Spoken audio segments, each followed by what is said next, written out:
এই কথা তো আমরা একাধিকবার শুনেছি যে দল হিসেবে নিষিদ্ধ চায় না, কারণ বিএনপির ক্যালকুলেশনটা কিন্তু ক্লিয়ার যে নির্বাচন হলে রিজনেবলি তারাই ক্ষমতা আসবে, জনগণ তাদেরকে ভোট দেবে না, জনগণ এটা ভালো প্রক্রিয়া।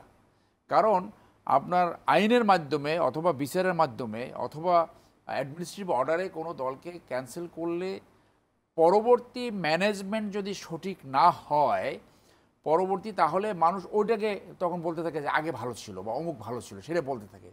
সেটা যেমন নাৎসি পার্টি যখন ব্যান করেছে, তারপরে নাৎসি পার্টির পক্ষে জার্মানির কোনো জনগণ কখনো দাঁড়ায় না, এই কারণে কারণ পরবর্তী রাষ্ট্র পরিচালনার সেটা ফিল হয় নাই যে এই দল আসা উচিত।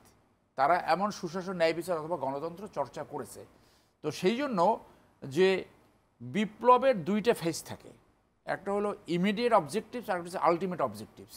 ইমিডিয়েট কি হলো, ফেসিজমের পতন হয়েছে, সেইটা সাকসেসফুল হয়েছে। কিন্তু দ্বিতীয় ফেজ যেটা থাকে, যেটা বিপ্লবের উদ্দেশ্যকে সফল করা, that is always challenging, very much challenging. এবং পৃথিবীর অনেক জায়গায় বিপ্লব সফল হয় নাই। যেমন রোমানিয়া কিন্তু চসেস্কুর পতনের পরে একই জায়গায় ঘুরপাক খাচ্ছে। ইরাক অথবা লিবিয়া যদি বলেন একই জায়গায় ঘুরপাক খাচ্ছে, তারা কিন্তু পুনর্গঠন হয় নাই। আবার পৃথিবীর অনেক দেশ যুদ্ধের পরে কিন্তু ভালো নেতৃত্ব পেয়ে পুনর্গঠিত হয়েছে। ওয়েস্টার্ন ইউরোপ, আমেরিকা, তারা ভালো নেতৃত্ব পেয়েছে। সো এইখানে এই যে সেকেন্ড ফেজটা বিপ্লবোত্তর ভেরি মাচ চ্যালেঞ্জিং, এবং সেই চ্যালেঞ্জ মোকাবিলা করতে গেলে যে বেনোভ্যালেন্স দরকার, যে আমরা বলি না যে দুর্বৃত্তেই তো রাজনীতি আপনার মোকাবেলার জন্য সেখান থেকে পরিত্রাণের উপায় হিসেবে যে একটা টাইমে একটা বেনোভ্যালেন্স অটোক্র্যাট দরকার।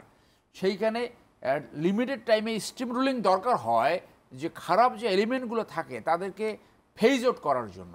তো এই সরকারটা মনে হলো যেন একটা অত্যন্ত শান্তিপ্রিয় সরকার, একদম শান্তিপূর্ণভাবে ক্ষমতা হস্তান্তর করছে।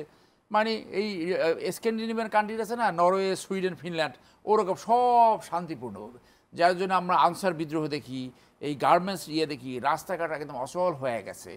তো বিএনপির এই ভাষ্যটা যে তারা এই কথা বলেনি, যে প্রফেসর ইউনূসের এই ভাষ্য যে বিএনপি চাচ্ছে বইলা বলছি তারা নির্বাচন আসবে, সেইটা এখন করছে, এইটা কিন্তু কন্ট্রোভার্সি আছে। এইটা বলা যায় last position, this is the last position. আবার পরিস্থিতি মোতাবেক কিন্তু মানে নতুন স্টেটমেন্ট আসতে হয়। তো সেইখানে আমি মনে করি যে বিপ্লবের যে উদ্দেশ্যগুলো, সেইগুলো ওই স্লোগানগুলোর ভিতরে কিন্তু আপনার বলা আছে। স্লোগানগুলো যদি আপনি রিড করেন, অনেক সোশ্যাল মিডিয়া আমরা দেখেছি, ভেরি মিনিংফুল।